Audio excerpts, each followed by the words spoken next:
कहानी दुखों से मुक्ति। एक बार भगवान बुद्ध एक गांव में उपदेश दे रहे थे। वहां पर एक धनी व्यक्ति उपदेश सुन रहा था।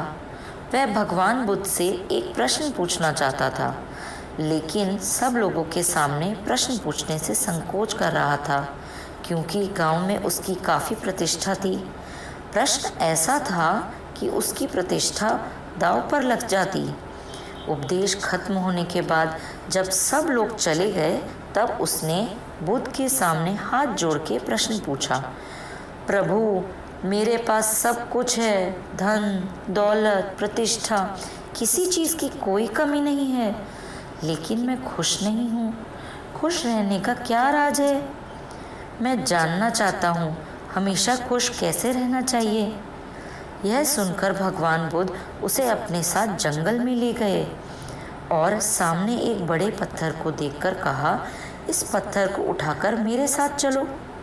कुछ समय बाद उस व्यक्ति के हाथ में दर्द होने लगा, लेकिन वह चुप रहा। काफ़ी समय बीत जाने के बाद उसे दर्द सहा नहीं गया और भगवान बुद्ध से कहा, मेरे हाथ में बहुत दर्द हो रहा है। भगवान बुद्ध ने कहा, पत्थर नीचे रख दो, और पत्थर नीचे ही रखते ही उसके हाथ में राहत महसूस हुई।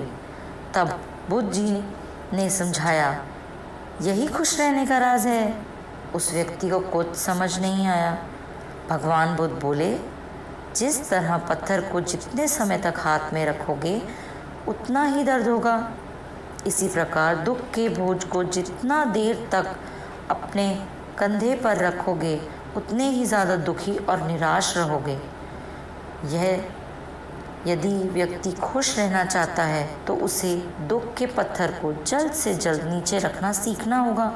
मित्रों, हम सब यही करते हैं, अपने जीवन में दुख के बोझ को ढोते रहते हैं।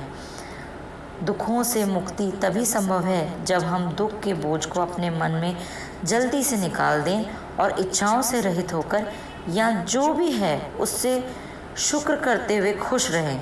याद रखिए, प्रत्येक पल अपने आप में नया है और जो पल बीत चुका है उसकी कड़वी यादों को मन में संजो कर रखने से बेहतर है हम अपने वर्तमान के पल को पूरी तरह से आनंद उठाएं।